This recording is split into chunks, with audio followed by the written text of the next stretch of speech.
Hello fellow intelligent investors, my name is René Zellman, and in today's video I want to show you how you can find high quality businesses that you might then want to invest in.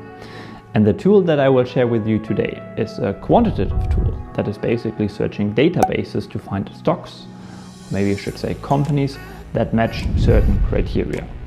And what I will do is I will first show you how that tool works, and then in a second step I will share a set of criteria that you can use to screen for some of the best companies in the world. So without further ado, let's get started. Have you ever wondered how you can make your hard-earned money work for you? Have you ever dreamed of building generational wealth and leaving a legacy? My name is René Zellman, and I'll teach you how you can manage and invest your money with confidence, a long-term vision, and without losing your mind. Join me on my journey of intelligent investing and learn how smart people can compound their money effectively and accumulate wealth.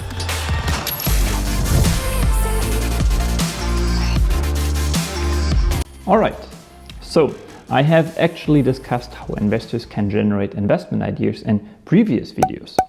In fact, investors can make use of a great variety of tools, and I think I have highlighted that there are both qualitative tools, such as looking at other investors' portfolios, but also quantitative tools that place more emphasis on measurable numbers instead of qualitative factors that are somewhat hard to measure. And the so-called stock screener is such a quantitative tool. In fact, I think it can be argued that running a stock screener is probably one of the easiest ways to find new investment ideas. Now, just in case you're wondering, what is a stock screener? Well, a stock screener or stock screening describes the process of searching companies that meet certain numerical criteria. Essentially, a stock screener allows investors, so it allows you to quickly sort through the universe of stocks according to the metrics or parameters that you are looking for. And what you need to realize is that, as an investor, and a private investor in particular, you only have so much time, right? Some might have 2 to 3 hours a week, others might be willing to commit 10 hours a week. We all have to deal with different circumstances. And in the TIKR database that I will show you today, there are over 60,000 stocks. And I think no investor in the world, even professional investors, no one can manage that number of stocks. You simply can't do a deep dive on hundreds, let alone thousands of companies. So what a screener does, it narrows this list of publicly traded stocks down to those companies that meet your criteria. So after running your screen, maybe you end up with 100 companies that match your criteria. And then you take a closer look at maybe 10 of them. And I think that's absolutely fabulous. Back in Buffett's early days, Buffett had to go through the Moody's manuals page by page in order to find interesting companies that were available at attractive prices. But today, with the help of modern technology, you can basically snap your finger and look through thousands of companies and immediately get rid of companies with, too much debt, no or low growth, poor returns on capital, and so on and so forth. And in theory, you can add as many screening criteria as you wish. So, how does this work in practice? Well, personally, I really enjoy the tools provided by the website called Finviz, which is basically a free stock screener which offers I think around 70 parameters to choose from, both fundamental and technical metrics. One possible shortcoming of Finviz, however, is that the values of the parameters must be selected from a drop-down menu. So it is not possible to enter a custom value. If you want to, for example, consider companies with a return on investment of, say, greater than 12%, you will need to select the over 10% option, and you cannot manually type in 12%. At least that is one of the limitations in the free version. Another drawback of Finviz is probably that the number of fundamental metrics that you can choose from is somewhat limited. But I think overall it's a great tool. And then there are of course alternatives to Finviz, but those are either limited to US and Canadian stock exchanges, or they require a membership fee to use their service. Okay, before I move on, if you want to support the channel, please make sure to very quickly hit the like button. And what I would also like to know is, which methods do you like to use to generate new stock ideas? What is your favorite method? Please share your idea generation tools down below in the comments so that we can all learn together. Okay, so the limitations of Finviz. I think this brings us to another alternative. Another free alternative that I've already mentioned is TIKR. So what is TIKR? Well, TIKR is a research platform that has the following mission statement. Their mission statement is to democratize access to tools that Wall Street has used for decades to analyze investments. And essentially, the developers have created a very powerful equity research platform for fundamental investors. So investors that treat stocks as certificates that represent an actual ownership stake in companies, not as digital tickers that randomly fluctuate in price. So the TIKR platform provides financials data, consensus estimates, valuation metrics, conference call transcripts, 13F filings, and other foreign filings that allow you to track what superstar investors are buying or selling, insider ownership data, and much more. And unlike a Bloomberg terminal that few people can afford, as it's something like $20,000 a year, TIKR's current beta version is actually for free. Honestly, I expect them to charge some money at some point in the future, but for now, it's completely free. And I have to say that I absolutely love the tool or the tools that they are offering here. And I have used screenshots provided by their platform in many of my past videos. So as I'm so excited, maybe I should be fully transparent here and point out that I'm not paid for doing this video or compensated in any other way. Well, what I wanted to mention, however, is that only a few days ago, the TIKR team made two major announcements. First of all, now anyone can join the beta version that is currently available. So you no longer need like an invite to open an account. And then the second announcement they made is that they have just launched their global stock screener. They launched it on July 13th. And as I said, that screener covers a universe of around 60,000 global stocks. And it provides around 300 parameters that you can incorporate in your screening process.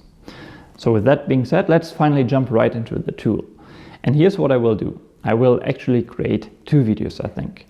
In this first video, I will show you how the TIKR screener works and what the TIKR platform is actually capable of. And then in a second video, I will show you which parameters I would incorporate into a stock screener if I were looking for super high quality companies with durable moats. So really the best in class businesses. But this is what I will do in a second video. All right, let's jump right into the TIKR tool. All right, so you want to head to TIKR.com, then click on sign in, and obviously you will first have to create an account, which is for free. And once you have logged in, then on the left hand side here you have global screener. And the first time you log in, there will be like a default screen with like 4 to 5 criteria. You can either keep this or add some parameters or delete some or all of the parameters by just clicking on the little delete icon. But of course, you can also create your own screen, your own preset. All you have to do is click on the add screen button. And you can then change the name of that screen by just clicking on screen settings.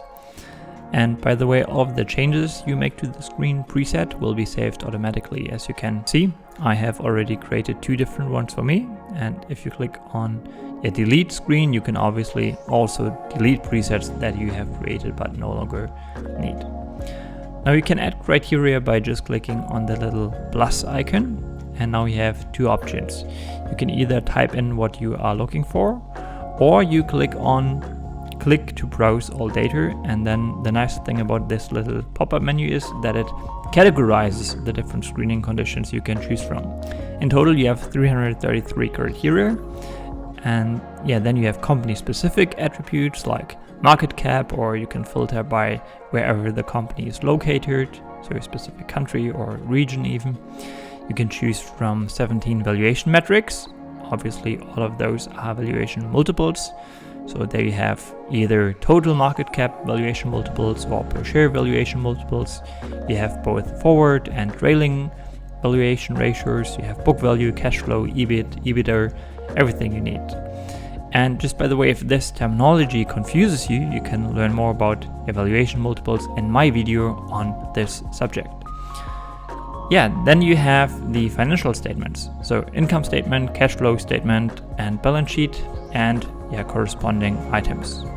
And then lastly, you also have a comprehensive list of fairly well-known financial ratios such as profitability ratios, maybe return on investment, return on assets, and so on and so forth, or debt ratios. And now let's just pick one condition. For example, we could go for cash flow from operations. And then you have this pop-up menu and you can choose absolute value, percentage year-over-year growth rate, or a compounded annual growth rate over a multi-year period. And maybe for starters, basically use TIKR, so compound annual growth rate, to determine the mean annual growth rate of an investment or a metric over a specified period of time that is longer than 1 year. So that is why you have year-over-year growth and TIKR. Let's say we go for percentage year-over-year growth change. Then we choose the fiscal year of the company, greater than or less. In this case, I'll go for greater than, and let's go for 40%. If you now click on Fetch Screen, then TIKR will apply your criteria and screen their database for stocks that match your criteria. And here you can see what percentage of the total TIKR database matches your criteria. And as you can see, around 12,000 companies still make the cut. Obviously, you could just add another criterion to reduce the number of stocks even further. For instance, let's add a valuation metric, trailing market cap to free cash flow. Let's say that metric should be less than 15. So again, we can click on Fetch Data, but still quite a lot of companies still make the cut. But as you can see, that's because many of these firms are not cash flow positive yet. So let's just add one last parameter to make sure that the firms are indeed profitable. So we use the same metric, but this time we will choose greater than 0. And there you go. And now the list is reduced even further. Now I also wanted to point out that you can hide the screening criteria if you just click on this little button here, if you want to hide it. And then there's one last interesting option, and that is the display only option. Because when you choose that option, the screener will not actually use the metric that you chose when screening the database, but this metric will nonetheless show up in one of the columns down below. So if you want to know what return on invested capital the companies earn, for example, but you don't want to include that in your screening process, you could just choose display only and it will pop up in the table down below. Alright, so this is how the TIKR screener works. But as I said in the introduction, that's only the first aspect that I wanted to cover. The second thing that I want to do is show you how you can screen for high quality companies, those with super durable business models that you want to add to your wish list, or that you might even want to add to your portfolio if these stocks are available at the right prices. But as I said, this is what I will do in a separate video. So let's wrap it up here for this week. I hope I see you in the second video of this two-part video series, so make sure to subscribe to the channel and to hit the notification bell. And as always, may your finances and investments prosper. Good luck.